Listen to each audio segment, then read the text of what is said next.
Good evening बच्चों। आज हम स्टडी करेंगे इलेक्ट्रोकेमिस्ट्री के बारे में। इलेक्ट्रोकेमिस्ट्री में हम लोग स्टडी करेंगे इलेक्ट्रोलाइट्स, नॉन इलेक्ट्रोलाइट्स, इसके साथ साथ conductor, semi conductors, non conductors क्या होते हैं, फिर इलेक्ट्रोलाइसिस के बारे में हम स्टडी करेंगे और ये इक्विवेलेंट कंडक्टेंस क्या होता है, मोलर कंडक्टेंस क्या होता है, ये कंडक्टिविटी क्या होती है, इलेक्ट्रोकेमिकल सेल क्या होता है, ये तमाम तरह के बहुत सारे पॉइंट्स हैं जो इलेक्ट्रोकेमिस्ट्री के अंदर स्टडी किए जाएंगे। तो हम सबसे पहले आते हैं, स्टार्टिंग पोर्शन पढ़ते हैं इलेक्ट्रोकेमिस्ट्री में।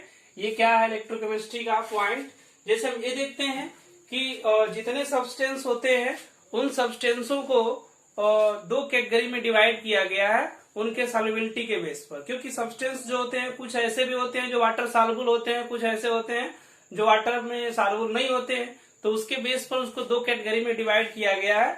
ये क्या कैटेगरी है इनकी, हम देखते हैं कि वाटर सॉल्युबल सब्सटेंस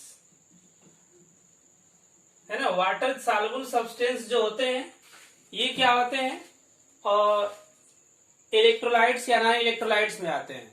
क्योंकि जो वाटर में सॉल्युबल हो जाएगा उसे हम क्या बोलेंगे, इलेक्ट्रोलाइट्स बोलेंगे, और जो वाटर में सॉल्युबल नहीं होगा उसे हम क्या बोलेंगे, नॉन इलेक्ट्रोलाइट्स बोलेंगे। तो वाटर सॉल्युबल सब्सटेंस को दो कैटेगरी में डिवाइड किया गया। एक जो होता है यानी classified into two groups, classified into two groups है ना, दो ग्रुप में इसको डिवाइड किया गया है वाटर सॉल्युबल सब्सटेंस को। एक इसमें आता है इलेक्ट्रोलाइट्स और दूसरा आता है नॉन इलेक्ट्रोलाइट्स।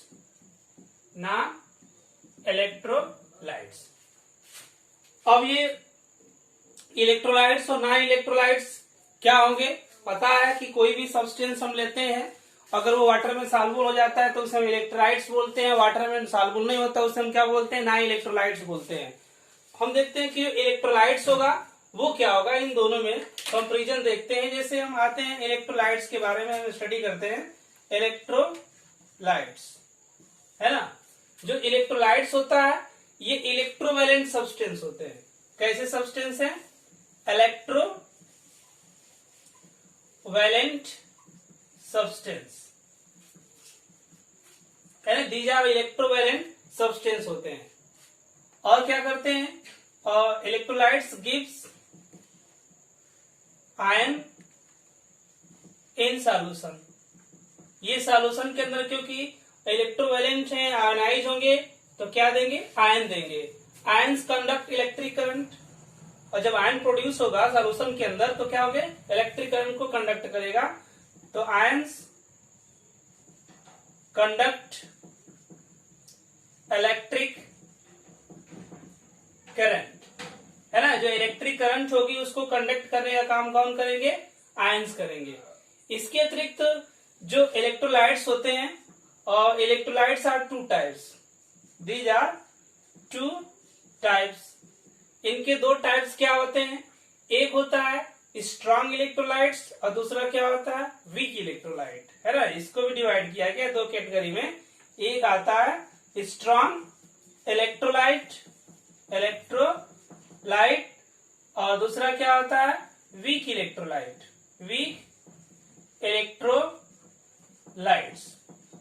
अब ये स्ट्रॉन्ग इलेक्ट्रोलाइट्स क्या होगा और वीक इलेक्ट्रोलाइट्स क्या होगा। वीक स्ट्रॉन्ग इलेक्ट्रोलाइट्स का मतलब ये होता है कि ऐसे इलेक्ट्रोलाइट्स जो इजीली कंप्लीटली आयोनाइज हो जाए सॉल्यूशन के अंदर तो उसे हम क्या बोलते हैं, स्ट्रॉन्ग इलेक्ट्रोलाइट। और जो इजीली आयोनाइज न हो तो उसे हम क्या बोलते हैं, वीक इलेक्ट्रोलाइट्स बोलते हैं। तो इसमें जो स्ट्रॉन्ग इलेक्ट्रोलाइट्स होते हैं वो क्या होते हैं कि highly decompose. Strong electrolytes are highly decompose,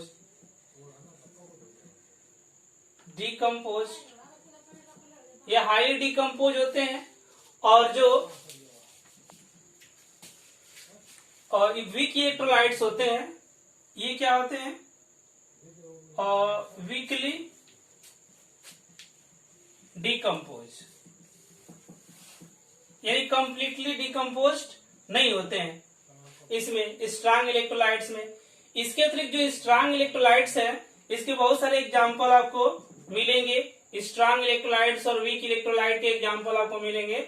जैसे अगर हम देखते हैं कि जो स्ट्रांग इलेक्ट्रोलाइट्स है उसमें क्या होता है, जैसे HCl है, HNO3 है, और इसके अतिरिक्त आप देख सकते हो H2SO4,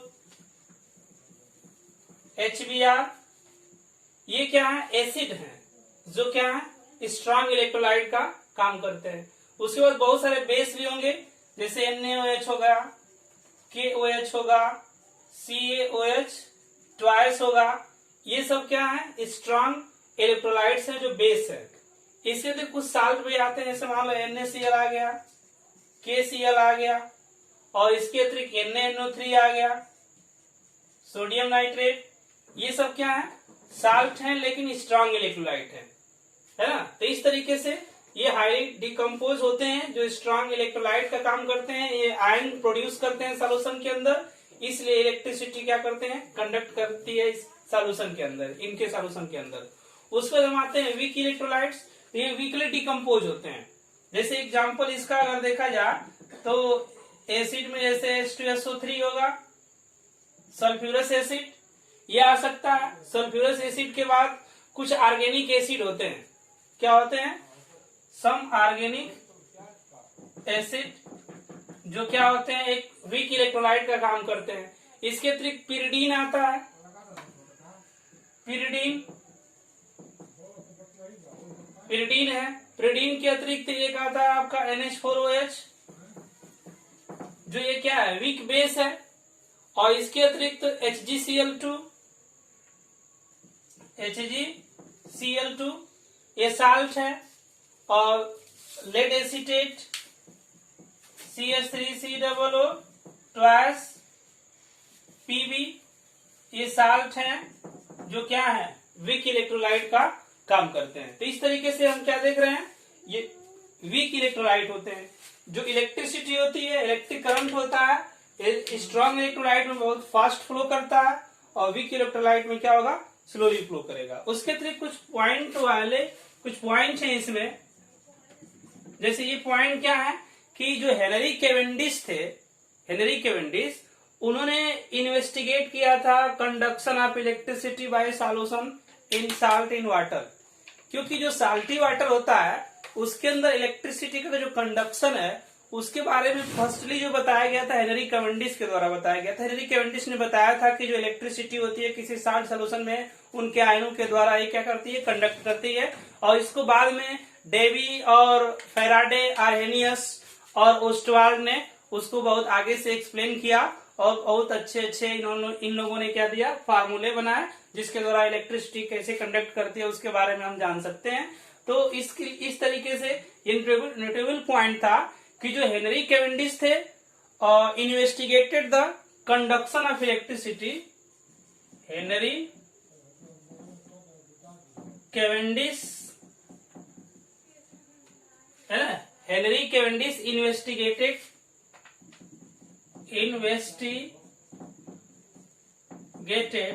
Henry Cavendish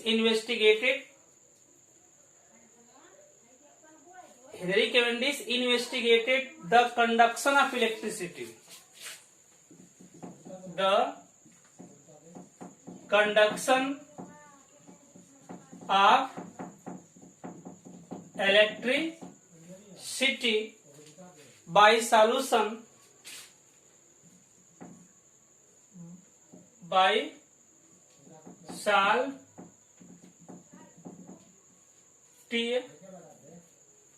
salty solution।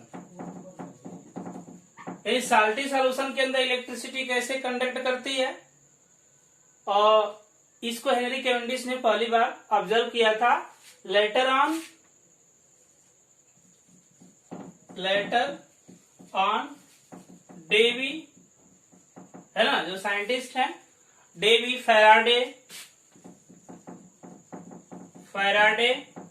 Arrhenius and Ostwald है ना, Davy, Faraday, Arrhenius, Ostwald extend the science of electrochemistry. Extend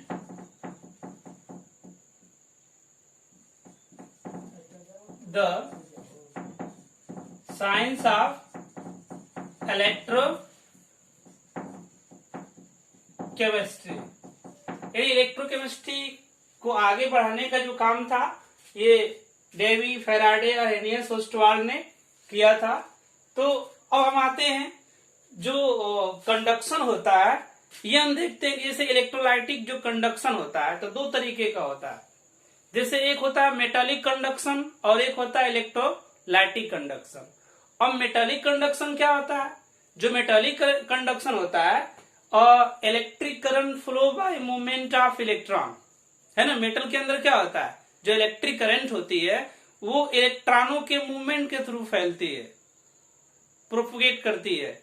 लेकिन इलेक्ट्रोलाइट्स कंडक्शन कैसे होते हैं? इलेक्ट्रोलाइट्स या electric current flow bye movement of ion.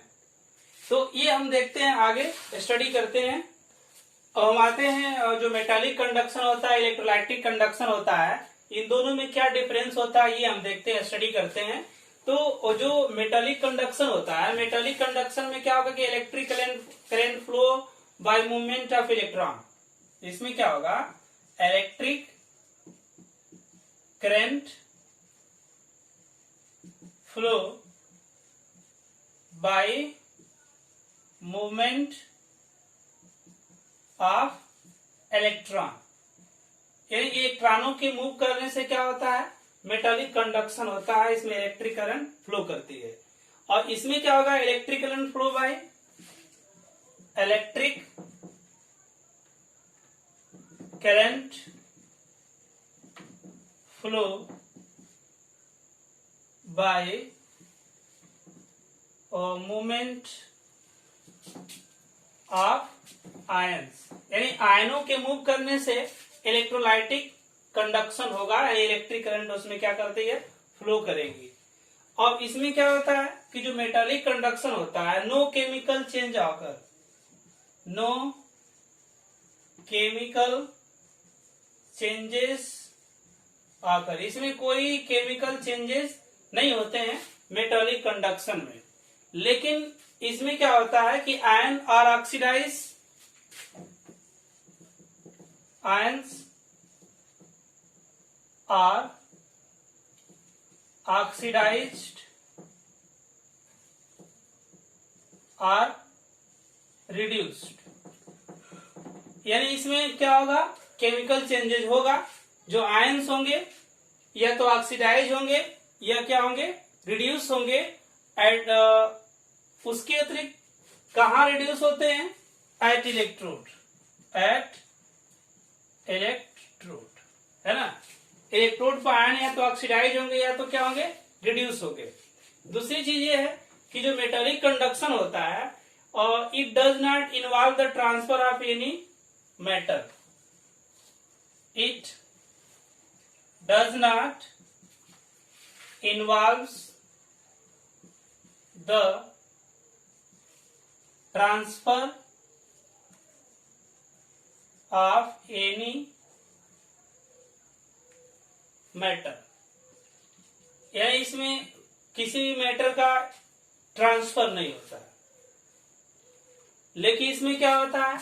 Matter exchange होते हैं, ट्रांसफर होते हैं, क्योंकि आयन ट्रांसफर होता है। तो इसमें हम लिख सकते हैं it involve transfer of matter, it involves transfer of matter, transfer of matter in the form of ions, in the form of ion, यानी आयन के फॉर्म में क्या होता है? मैटर ट्रांसफर होता है ना। दूसरी चीज ये है कि Ohm's law is follow metallic conduction, Ohm's law is follow, यहां ये ओम्स लॉ फॉलो करेगा। दूसरी चीज, टेम्परेचर अगर हम बढ़ाते हैं इसका मेटालिक कंडक्शन में तो जो रेसिस्टेंस होगा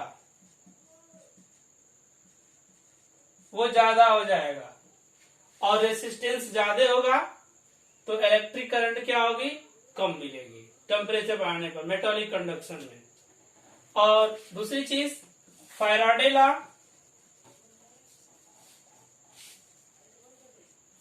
नॉट इन्वॉल्व है ना, इसके अंदर फैराडे लॉ इन्वॉल्व नहीं होगा। लेकिन हम यहां देखते हैं कि Ohm's law is also follow, Ohm's law is follow. और उसके बाद हम आते हैं टेम्परेचर यहां बढ़ाने पर रेसिस्टेंस डिक्रीज कर जाएगा, टेम्परेचर बढ़ाने पर रेसिस्टेंस क्या होगा, डिक्रीज करेगा, और ये फैराडे लॉ को फॉलो करेगा, फॉलो फैराडे लॉ, है ना, फैराडे लॉ को क्या करेगा, ये फॉलो करेगा। तो इस तरीके से ये मेटालिक कंडक्शन और इलेक्ट्रोलाइटिक कंडक्शन हमने देखा। अब हम देखते हैं इसके अंदर कि जो कंडक्टर्स होते हैं, है ना, ये क्या होते हैं, कंडक्टर्स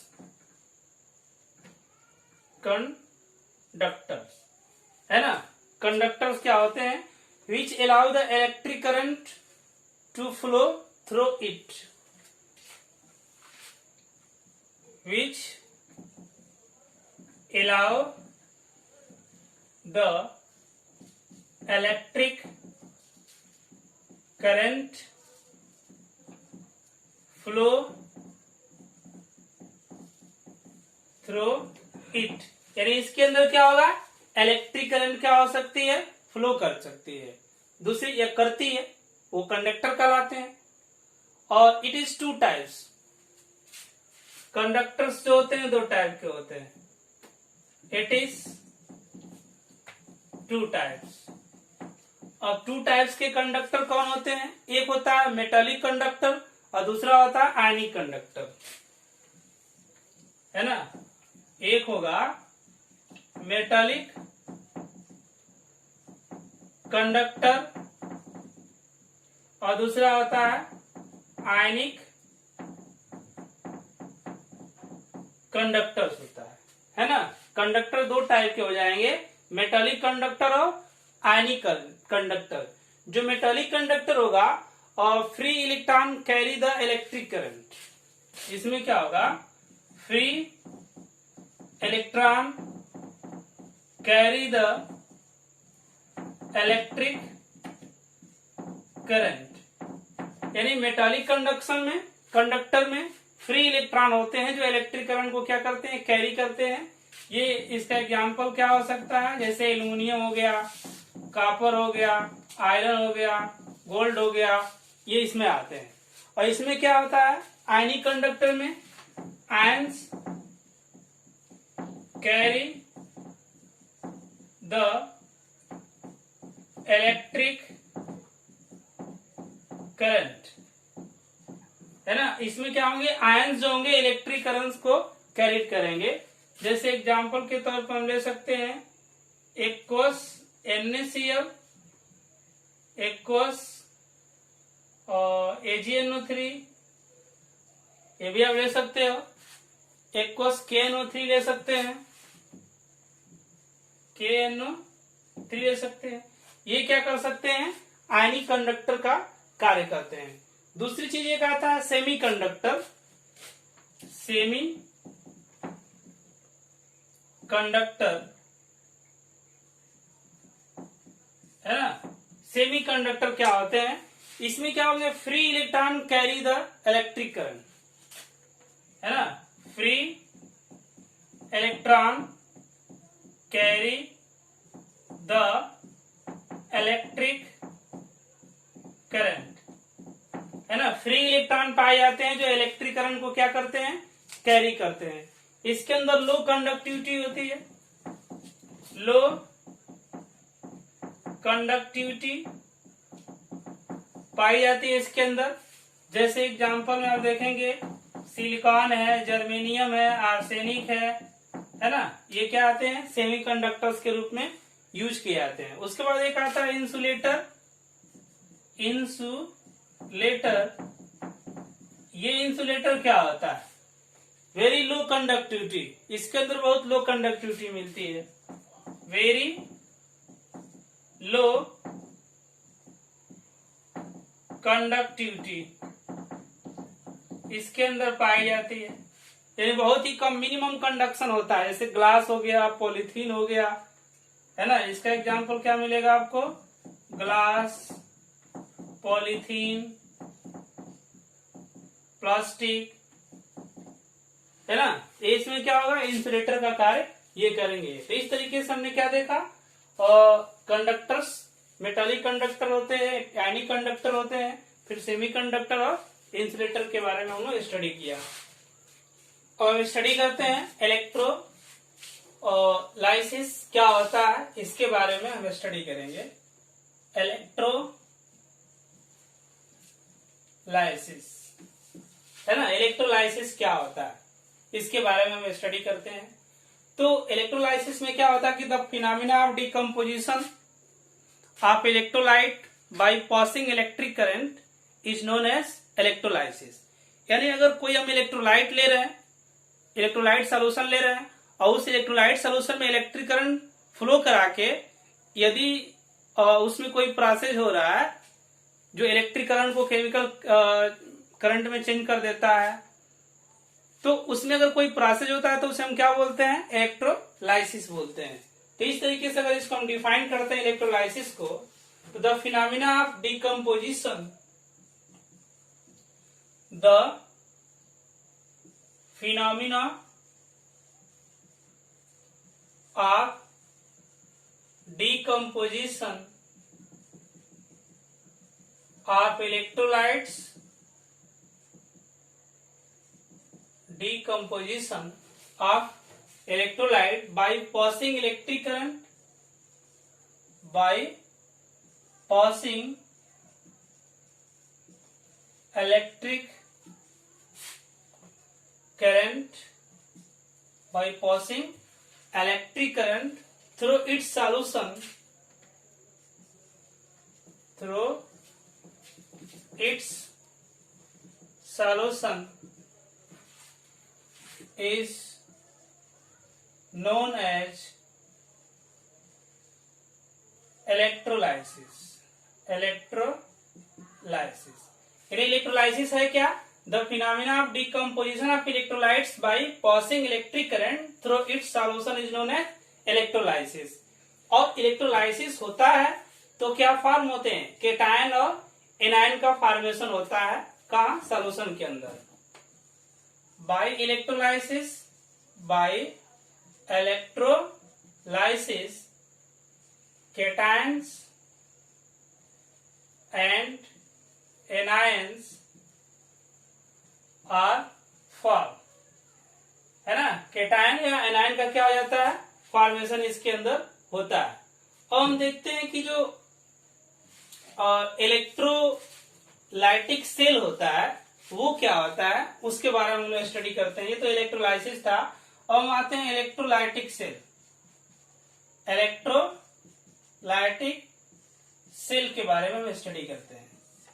ये क्या होता है इलेक्ट्रोलाइटिक सेल? तो इलेक्ट्रोलाइटिक सेल में हम ये देखते हैं, जैसे कि अगर हम एक कंटेनर ले रहे हैं, ये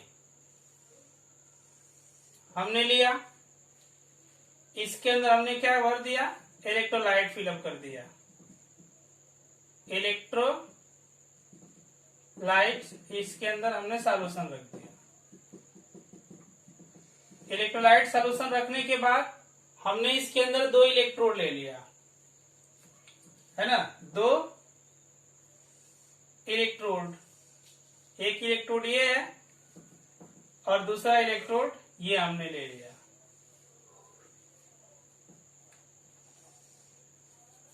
दूसरा इलेक्ट्रोड ये हो गया। और इन दोनों इलेक्ट्रोडों को हमने क्या किया? बैटरी से कनेक्ट कर दिया। किससे? बैटरी से हमने कनेक्ट कर दिया। इसे हम पॉजिटिव, इसे नेगेटिव पोल मान लिया। तो पॉजिटिव है तो ये एनोड होगा, और निगेटिव है तो ये क्या होगा, कैथोड होगा। यहां पर ये क्या है,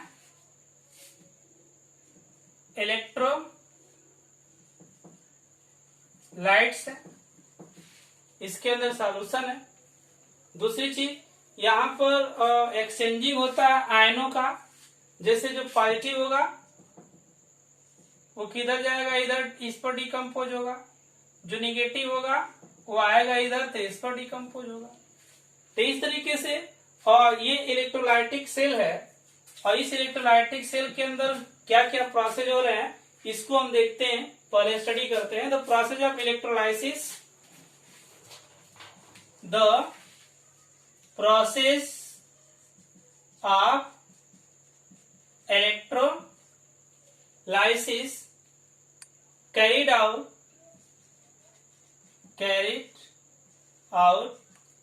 in an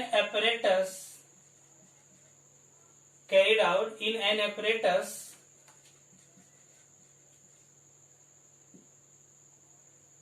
is known as electrolytic cell, है ना। यानी क्या है कि जो इलेक्ट्रोलाइसिस प्रोसेस है जिस ऑपरेटर्स में कंप्लीट करते हैं उस ऑपरेटर्स को हम क्या बोलते हैं, इलेक्ट्रोलाइटिक सेल बोलते हैं, है ना। ये ऑपरेटर्स है, इसको हम क्या बोलेंगे, इलेक्ट्रोलाइटिक सेल बोल रहे हैं, क्योंकि इसके अंदर हम क्या करा रहे हैं, इलेक्ट्रोलाइसिस करा रहे हैं। इसके अतिरिक्त ये होगा कि cell contain water solution, cell contain water solution, इसके अंदर क्या होता है, वाटर सॉल्यूशन होता है ऑफ एन इलेक्ट्रोलाइट्स का, इसके अंदर वाटर सॉल्यूशन होता है। और साथ ही साथ दो इलेक्ट्रोड इसके अंदर, यानी दो राड्स इसके अंदर क्या होते हैं, डिप्ट होते हैं, in which two rods are dipped, in which two rods are dipped। यानी इसके अंदर दो राड्स होते हैं, यानी इलेक्ट्रोलाइटिक सॉल्यूशन होता है। जब हम क्या करते हैं कि जब इलेक्ट्रोलाइसिस प्रोसेस किसी कंटेनर के अंदर कराते हैं, किसी ऑपरेटर्स के अंदर कराते हैं, तो उस ऑपरेटर्स को हम क्या बोलते हैं, इलेक्ट्रोलाइटिक सेल बोलते हैं। और इस इलेक्ट्रोलाइटिक सेल के अंदर क्या होता है, इलेक्ट्रोलाइट सॉल्यूशन होते हैं, जो वाटर होता है, इलेक्ट्रोलाइट्स इसके अंदर होते हैं, और इसके अंदर दो राड्स क्या होते हैं, डिप्ट होते हैं। राड्स को हम क्या बोलेंगे, इलेक्ट्रोड बोलेंगे। राड्स क्या होंगे, electrode. Rods are called electrode, है ना। ये जो राड्स दोनों है ये क्या है, इलेक्ट्रोड है। और electrode terminal connected with battery, यहां देख रहे हैं दोनों के टर्मिनल किससे कनेक्ट है, बैटरी से कनेक्ट है। तो लिख सकते हैं इलेक्ट्रोड टर्मिनल कनेक्टेड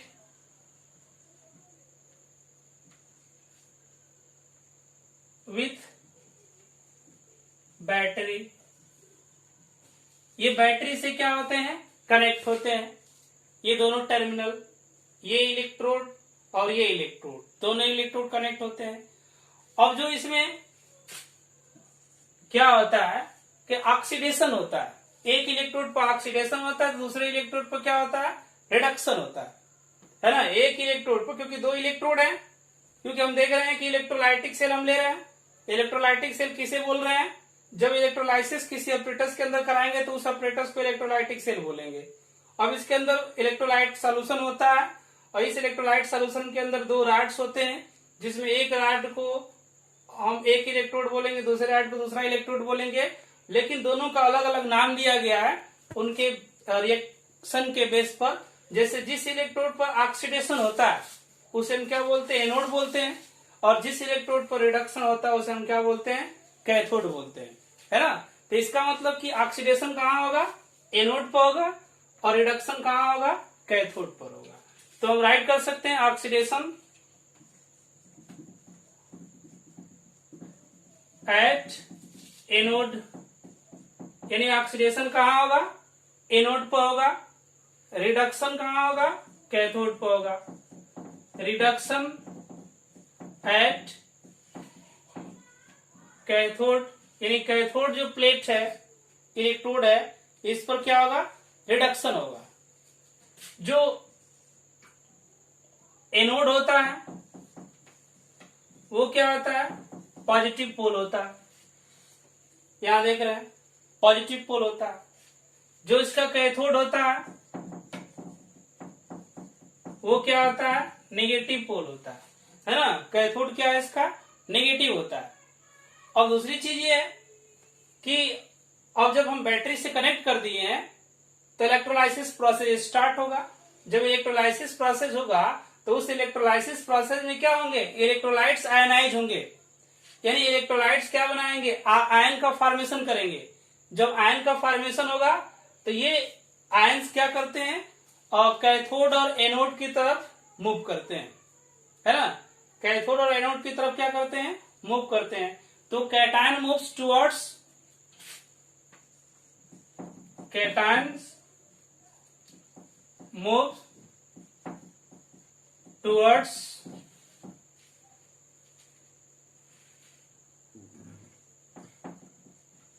कैथोड, है ना। जो कैटायन हो गए पॉजिटिव होगा, किधर जाएगा? कैथोड की तरफ जाएगा। तो cation moves towards cathode and form a neutral, form a neutral atom by accepting an electron, by accepting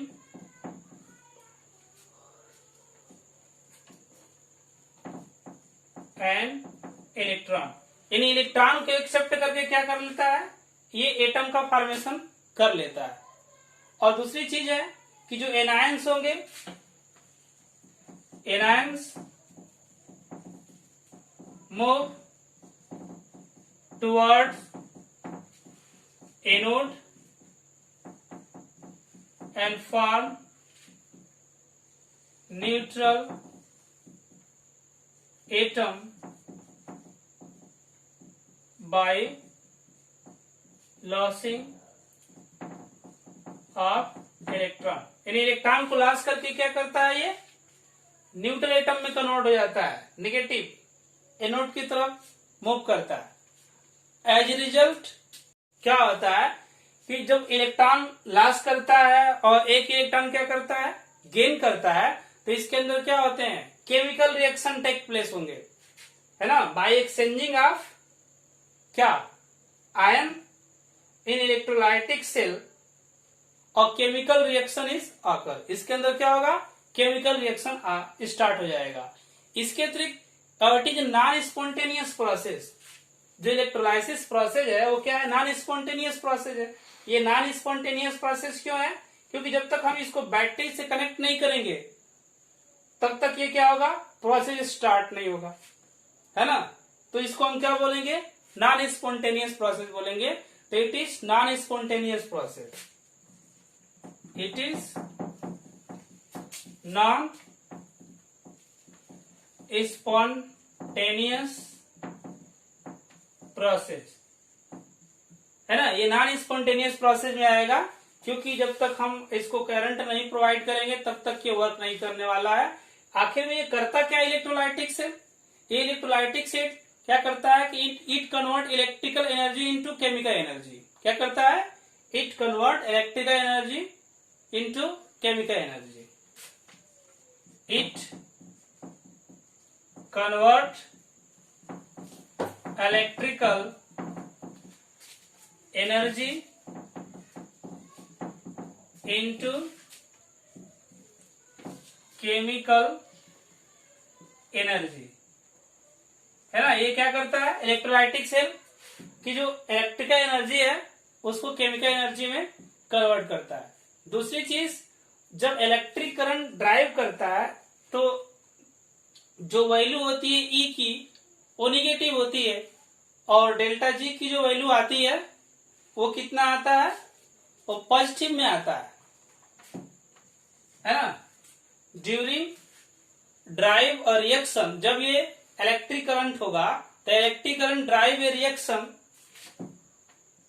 electric current drive और रिएक्शन, यानी एक रिएक्शन के दौरान क्या होता है, इलेक्ट्रिक करंट इसके अंदर फ्लो करती है with negative value of E, with negative value of E and positive value of G, and positive value of G, है ना, जिसे हम गिब्स एनर्जी बोलते हैं।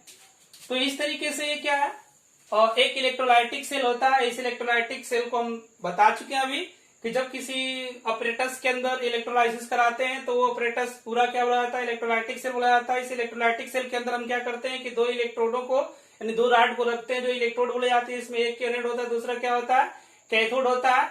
दोनों इलेक्ट्रोडों के टर्मिनल को हम एक दूसरे बैटरी से कनेक्ट करते हैं, और इसमें क्या होता है कि एक इलेक्ट्रोड पर ऑक्सीडेशन होता है जिसे हम एनोड कहेंगे, दूसरे इलेक्ट्रोड पर रिडक्शन होता है जिसे हम कैथोड कहेंगे। जिस इलेक्ट्रोड पर ऑक्सीडेशन होता है वो पॉजिटिव वैल्यू से रिप्रेजेंट करते हैं, जिस पर रिडक्शन होता है उसे नेगेटिव वैल्यू से रिप्रेजेंट करते हैं। उसके बाद जब इलेक्ट्रोलाइसिस प्रोसेस स्टार्ट होता है, बैटरी से कनेक्ट कर देते हैं, तो इलेक्ट्रोलाइसिस होता है जिसमें आयन एक दूसरे अपोजिट पोल की तरफ, इलेक्ट्रोड की तरफ क्या करते हैं, माइग्रेट करते हैं। इसमें कैटायन जो होगा कैथोड की तरफ जाता है, जो इलेक्ट्रॉन को एक्सेप्ट करके एक न्यूट्रल एटम का फॉर्मेशन कर देता है, और जो एनायन होगा एनोड की तरफ आता है, जो इलेक्ट्रॉन लॉस करके एक क्या बनाता है, न्यूट्रल एटम का फॉर्मेशन कर देता है। अब इन दोनों आयनों के एक्सचेंजिंग की वजह से सॉल्यूशन के अंदर क्या होता है, इलेक्ट्रिक करंट प्रोड्यूस होती है, जो एक नॉन स्पॉन्टेनियस प्रोसेस कहलाता है, क्योंकि जब तक इलेक्ट्रिक करंट प्रोवाइड नहीं होती है तब तक ये प्रोसेस स्टार्ट नहीं होता है। उसके बाद ये सेल क्या करता है कि इलेक्ट्रिक करंट को केमिकल एनर्जी में चेंज करता है, और ये इलेक्ट्रिक करंट जब फ्लो करती है तो उस दौरान जो नेगेटिव वैल्यू आती है ई की और पॉजिटिव वैल्यू आती है जी की। अब हम इलेक्ट्रोलाइसिस कराते हैं। अभी हमने स्टडी कर रहा था हम लोग इलेक्ट्रोलाइटिक सेल के बारे में। अब electrolysis of molten sodium chloride के बारे में हम देखते हैं। Electrolysis of molten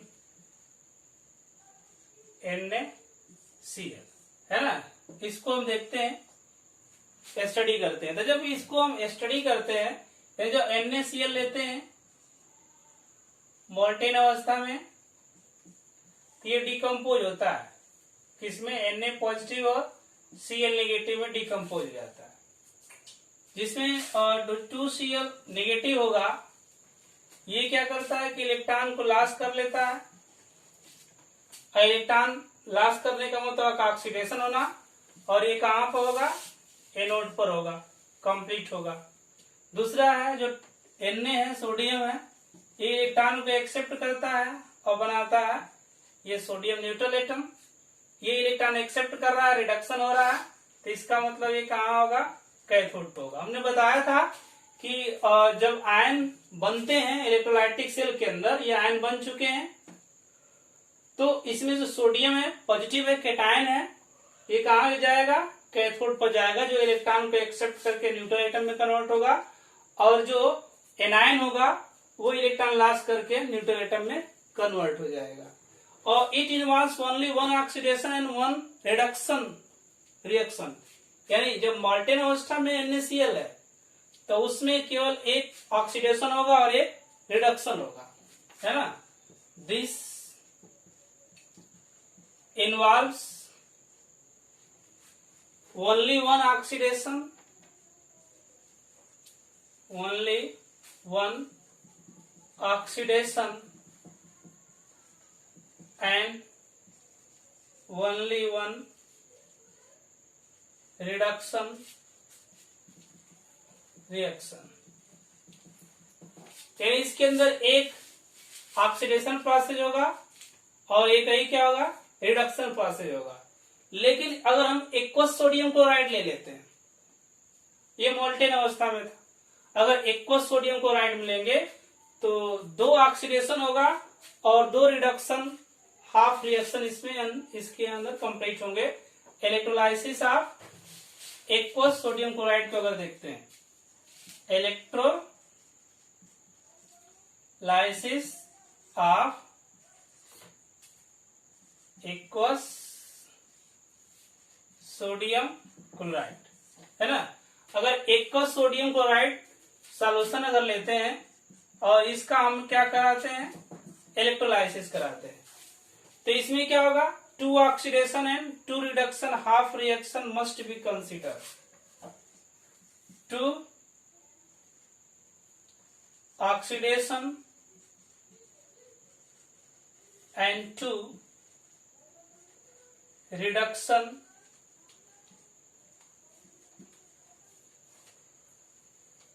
half reaction must be considered, है ना। इसके अंदर 2 रिडक्शन और 2 ऑक्सीडेशन प्रोसेस इन्वॉल्व होंगे। अब ये क्या है, जैसे ऑक्सीडेशन अगर हम देखते हैं कि इसके अंदर 2 ऑक्सीडेशन क्या हो रहे हैं, ऑक्सीडेशन के प्रोसेस इसके अंदर अगर हम देखते हैं, ऑक्सीडेशन अगर हम एक्वस लेते हैं तो ये क्या होगा, जैसे मान लीजिए हम ए कर ले रहे हैं, एक को बी कर ले रहे हैं, तो 2Cl नेगेटिव जो एक्वस होगा ये इलेक्ट्रॉन लॉस करेगा, है ना। जब इलेक्ट्रॉन लॉस कर रहा है तो क्या होगा, इसका ऑक्सीडेशन होगा, ये कहाँ होगा, एनोड पर होगा। और इसके लिए और जो -E की वैल्यू आती है, बता चुका हूं कि निगेटिव में वैल्यू आएगी, ये कितना आएगी, -1.36 वोल्टेज, है ना, इसकी वैल्यू आएगी। इसके अतिरिक्त H2O लेंगे, ये एक्वस है, क्योंकि हम क्या ले रहे हैं, एक्वस सॉल्यूशन ले रहे हैं, किसका, NaCl का। तो जब एक्वस सॉल्यूशन लेते हैं तो ये क्या फॉर्म करेगा, क्योंकि H2O डिकम्पोज होता है तो ये O2 बनाता है और 4H प्लस बनाएगा और 4 इलेक्ट्रॉन देगा, ये H2O। और इसकी वैल्यू आती है E0 की वैल्यू, इसकी वैल्यू माइनस में आएगी 1.23 वोल्ट, 1.23 वोल्ट, है ना, लगभग इक्वल ही आती है, ज्यादा डिफरेंस नहीं आएगा। इसके रिडक्शन में अगर हम देखते हैं इसका, ये यहां देख रहे हैं कि ऑक्सीडेशन हो रहा है, ये भी H2O का भी ऑक्सीडेशन हुआ, क्लोरीन का भी, क्लोराइड आयन का भी ऑक्सीडेशन हुआ, तो 2 ऑक्सीडेशन प्रोसेस हो गए। और रिडक्शन प्रोसेस इसके अंदर देख सकते हैं, तो जैसे मान लीजिए हम ए ले लिए, ए के लिए जैसे मान लीजिए हमने 2Na लिया पॉजिटिव, ये 2 इलेक्ट्रॉन को एक्सेप्ट करेगा, क्या बना देगा, सोडियम एटम फॉर्म कर दिया।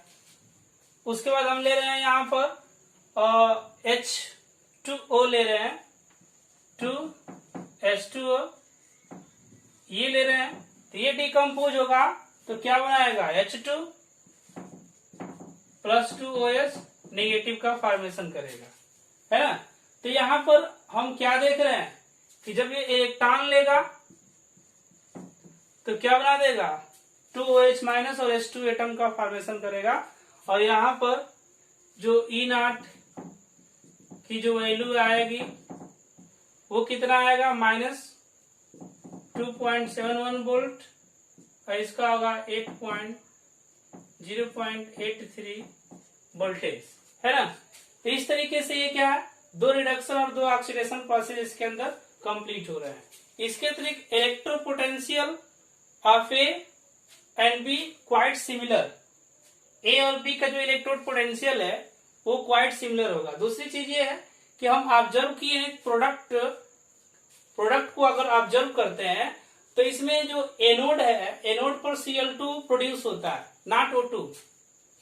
एनोड पर O2 प्रोड्यूस नहीं होता है, क्या प्रोड्यूस होता है, Cl2 प्रोड्यूस होता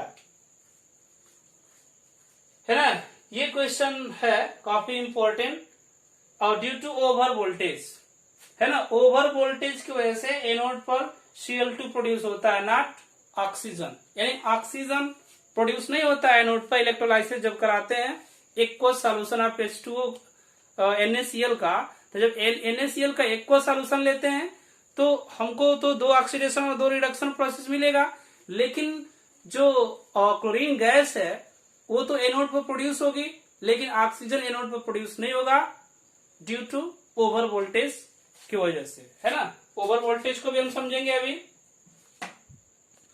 अब हम आते हैं, स्टडी करते हैं इलेक्ट्रोलाइटिक कंडक्टेंस के बारे में। जो इलेक्ट्रोलाइटिक कंडक्टेंस है और इसको हम स्टडी करते हैं, तो जो इलेक्ट्रोलाइट्स होते हैं वो कंडक्ट करते हैं इलेक्ट्रिसिटी को, और थ्रू मूवमेंट ऑफ आयन, यानी आयनों के मूवमेंट की वजह से इलेक्ट्रिक करंट का जो होता है कंडक्शन होता है इलेक्ट्रोडों के माध्यम के द्वारा। अब हम देखते हैं कि जो power of electrolyte to conduct electric current is known as conductivity और कंडक्टेंस, यानी किसी इलेक्ट्रोलाइट्स की वह क्षमता जिसके द्वारा वो क्या करता है कि इलेक्ट्रिक करंट को फ्लो कराता है, उसे हम क्या बोलते हैं, उसका कंडक्टिविटी बोल सकते हैं या उसका हम कंडक्टेंस बोल सकते हैं। इसके अतिरिक्त जो मेटल कंडक्टेंस होता है, ठीक उसी की तरह जो इलेक्ट्रोलाइट कंडक्टेंस होते हैं ये भी ओम्स लॉ को फॉलो करते हैं। हमने मेटल कंडक्टेंस में फिजिक्स में पढ़ा होगा कि जो मेटेलिक कंडक्शन होता है वो ओम्स लॉ को फॉलो करता है, तो यहाँ पर भी इलेक्ट्रोलाइटिक कंडक्टेंस में भी क्या करता है, ओम्स लॉ को फॉलो करता है। तो हम आते हैं, देखते हैं कि इलेक्ट्रोलाइटिक कंडक्टेंस होता क्या है। तो electrolytes conduct electricity, electrolytes conduct electricity, electrolyte conduct electricity through them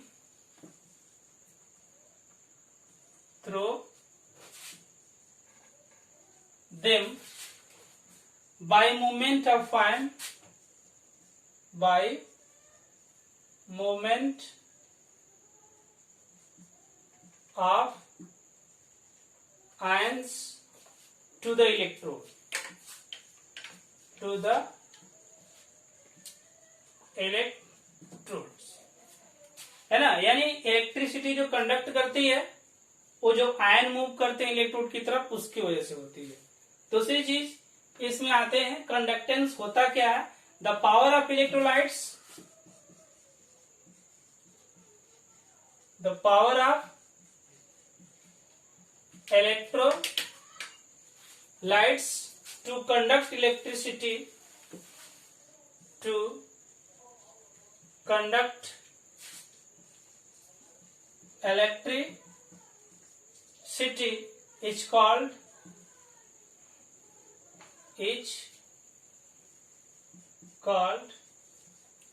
conductance or conductivity, conductance और कंडक्टिविटी, है ना। यानी कंडक्टिविटी या कंडक्टेंस है क्या कि the power of electrolytes to conduct electricity is called conductance या कंडक्टिविटी, उसको हम कहेंगे।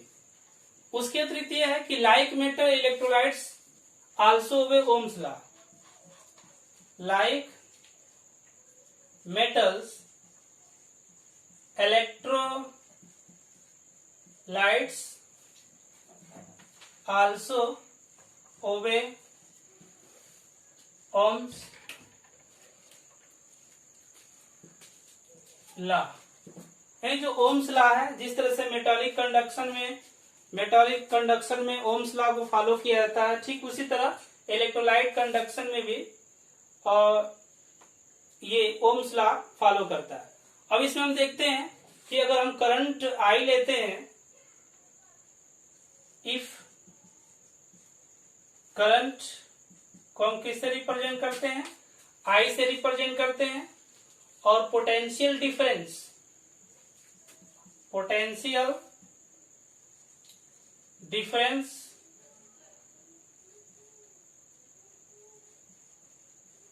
को हम V से रिप्रेजेंट करते हैं, और रेसिस्टेंस को किससे रिप्रेजेंट करते हैं, R से रिप्रेजेंट करते हैं। तो हम देखते हैं कि करंट को I से, पोटेंशियल डिफरेंस को V से, और रेसिस्टेंस को किससे रिप्रेजेंट करते हैं, R से रिप्रेजेंट करते हैं। तो होता क्या है कि अगर हम देखते हैं कि if current I flow through a conductor, then potential difference is directly proportional to electric current and inversely proportional to resistance, है ना। यानी जब करंट फ्लो करती है तो उस समय जो पोटेंशियल डिफरेंस होता है वो क्या होता है, आई के डायरेक्टली प्रोपोर्शनल होता है। यानी the current I flow through a conductor, the current I flow through a conductor at a given standard temperature, at a given standard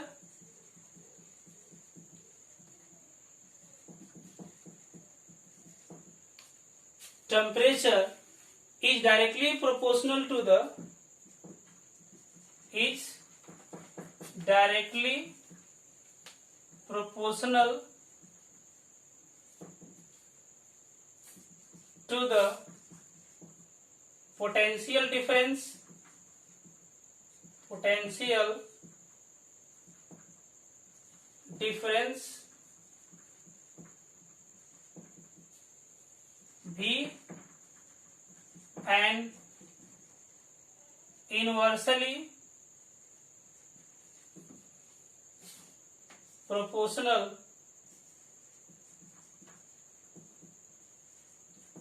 to the resistance,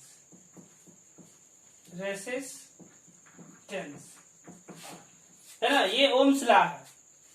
तो यहां पर हम आते हैं, V प्रोपोर्शनल टू क्या होता है, I के, यानी V इक्वल टू क्या हो जाएगा, R इंटू I हो जाएगा। ये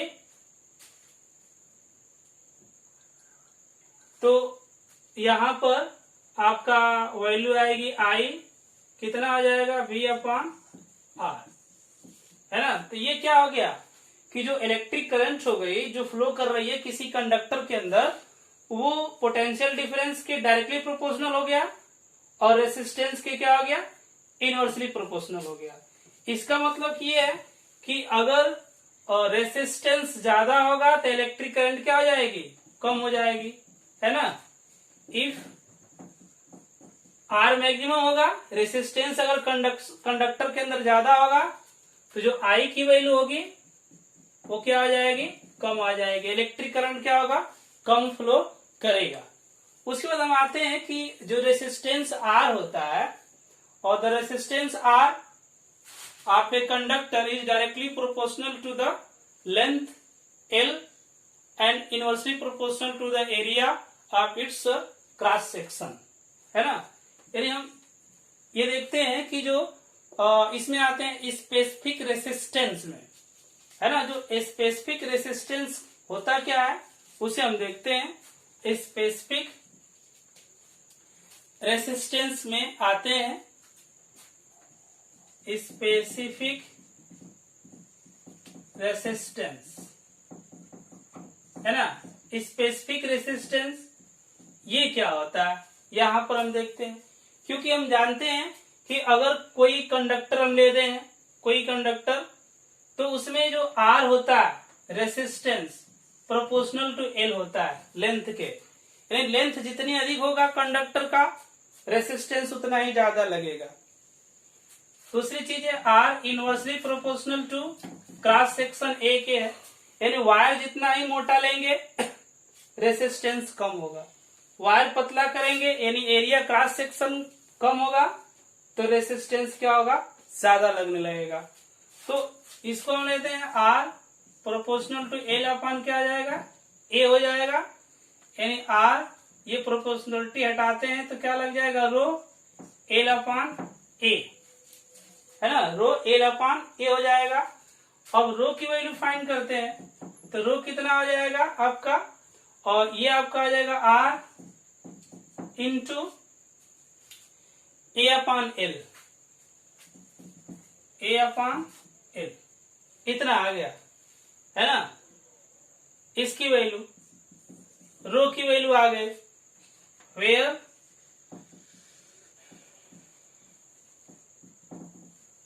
रो क्या है? स्पेसिफिक रेजिस्टेंस, स्पेसिफिक रेसिस्टेंस है ना। आर क्या है? रेसिस्टेंस है, रेसिस्टेंस है। यल क्या है? लेंथ ऑफ वायर है। ए क्या है? क्रॉस सेक्शन है उसका। अब हम क्या करते हैं यहीं पर कि जो लेंथ है उसको हम 1 सेंटीमीटर कर देते हैं, है ना। इफ एल इक्वल टू कितना? 1 सेंटीमीटर। जो इसका क्रॉस सेक्शन है ए, ये हम कर दे रहे हैं 1 सेंटीमीटर क्यूब, ये स्क्वायर कर दे रहे हैं, स्क्वायर सेंटीमीटर, है ना। एरिया आ गया आपका। तो 1 स्क्वायर सेंटीमीटर एरिया हो गया, लेंथ कितना हो गया? 1 सेंटीमीटर आ गया। तो हम इस वैल्यू को कहाँ रखते हैं? इस फार्मूले के अंदर रखते हैं। Rho equal to R into A upon 1, क्या हो जाएगा? रो इक्वल टू आर होगा, है ना। रो क्या होगा? आर के इक्वल होगा। इसका मतलब ये है कि यदि हम 1 सेंटीमीटर का एक वायर लेते हैं जिसका क्रॉस सेक्शन 1 सेंटीमीटर स्क्वायर है, तो उस टाइम जब इलेक्ट्रिक करंट फ्लो करती है तो उसमें प्रोड्यूस होने वाला जो स्पेसिफिक रेसिस्टेंस होगा वो उसके रेसिस्टेंस के क्या होता है? इक्वल आता है ना। उसके रेसिस्टेंस के क्या होगा? इक्वल आएगा। ये जब हम फाइंड करेंगे इसका वैल्यू तो इस तरीके से ये रेसिस्ट, इसको हम क्या बोलते हैं? स्पेसिफिक रेसिस्टेंस बोलते हैं। और इस स्पेसिफिक रेसिस्टेंस का यूज है इलेक्ट्रोलाइटिक कंडक्शन में। अब आते हैं हम लोग स्पेसिफिक कंडक्टेंस के बारे में स्टडी करते हैं। जो स्पेसिफिक कंडक्टेंस होता है वो क्या होता है? जो स्पेसिफिक कंडक्टेंस है उसको हम या तो सी से रिप्रेजेंट कर सकते हैं या के वी से रिप्रेजेंट करते हैं, इसको कप्पा भी बोला जाता है। तो ये स्पेसिफिक कंडक्टेंस होता क्या है? तो इसको पहले हम आते हैं। It is defined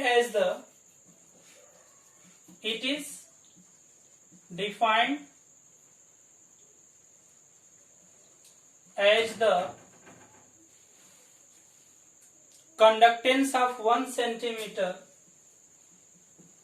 conductance of 1 centimeter cube of solution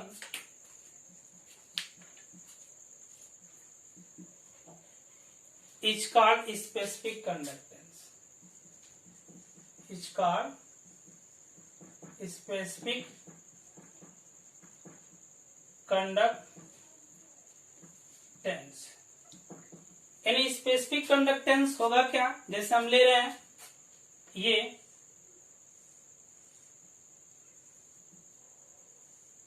हमने लिया ये क्यूब,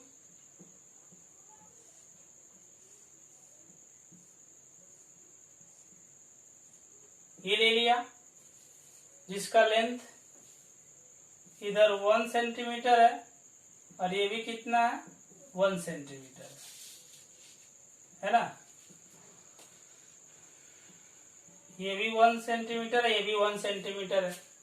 और ये एक इलेक्ट्रोड है और दूसरा ये इलेक्ट्रोड है। इन दोनों इलेक्ट्रोडों को 1-1 सेंटीमीटर की दूरी पर क्या किया गया है? रखा गया। एक पॉजिटिव मानते हैं, एक निगेटिव इलेक्ट्रोड मानते हैं। इसके अंदर है क्या? इलेक्ट्रोलाइट्स है ना। इसके अंदर क्या फिलअप है? इलेक्ट्रोलाइट्स है। और इस इलेक्ट्रोलाइट्स के अंदर दोनों इलेक्ट्रोड जो है 1 सेंटीमीटर के डिस्टेंस पर क्या किए गए हैं? रखे गए हैं।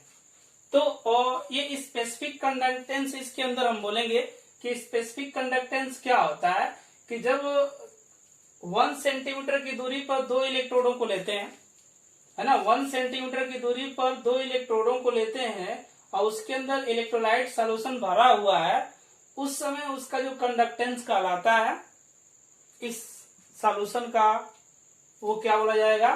Specific conductance. Denoted by kappa, denoted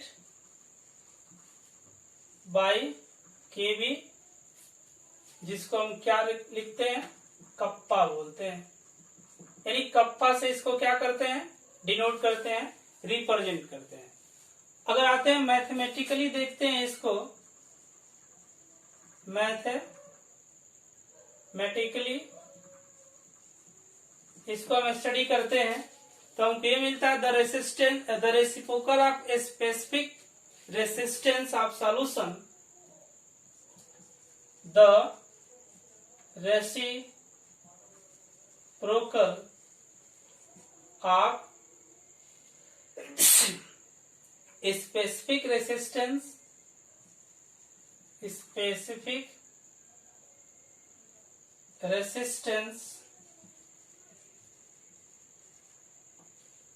of solution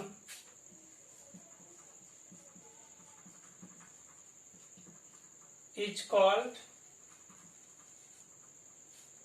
क्या, specific conductivity, specific कंडक्टिविटी, या इसको हम क्या बोलेंगे, कंडक्टेंस बोलेंगे। यानी जो स्पेसिफिक कंडक्टेंस है क्या, वो रेसिस्टेंस का रेसिप्रोकल है। रेसिस्टेंस के रेसिप्रोकल को हम क्या बोलेंगे, स्पेसिफिक कंडक्टिविटी बोलेंगे। यानी कप्पा क्या है, रेसिस्टेंस के रेसिप्रोकल है। क्योंकि हम रेसिस्टेंस ले रहे हैं, जो स्पेसिफिक रेसिस्टेंस है ना, जो कप्पा होता है, यानी स्पेसिफिक कंडक्टिविटी जो होती है उसको कप्पा से डिनोट करते हैं। और स्पेसिफिक कंडक्टिविटी क्या होती है, स्पेसिफिक रेसिस्टेंस के रेसिप्रोकल होती है ना, इनवर्सली प्रोपोर्शनल होती है। अब हम लेते हैं यहाँ पर, हमको मालूम है कि जो स्पेसिफिक रेसिस्टेंस क्या होता है, हमने स्पेसिफिक रेसिस्टेंस अभी निकाला था हाल ही में, R इंटू ए अपान क्या था, L था, है ना। क्या था, स्पेसिफिक रेसिस्टेंस इतना आया था, rho equal to R into A upon L।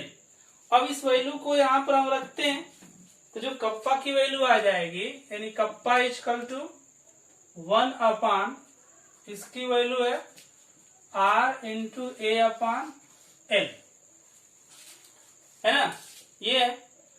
तो ये जो वैल्यू आ जाएगी कप्पा की 1 अपन R इंटू एल अपान ए हो जाएगा, है ना, 1 upon R into L upon ए हो जाएगा। अब यहां पर एक चीज हम देखते हैं कि जो 1 अपान R है,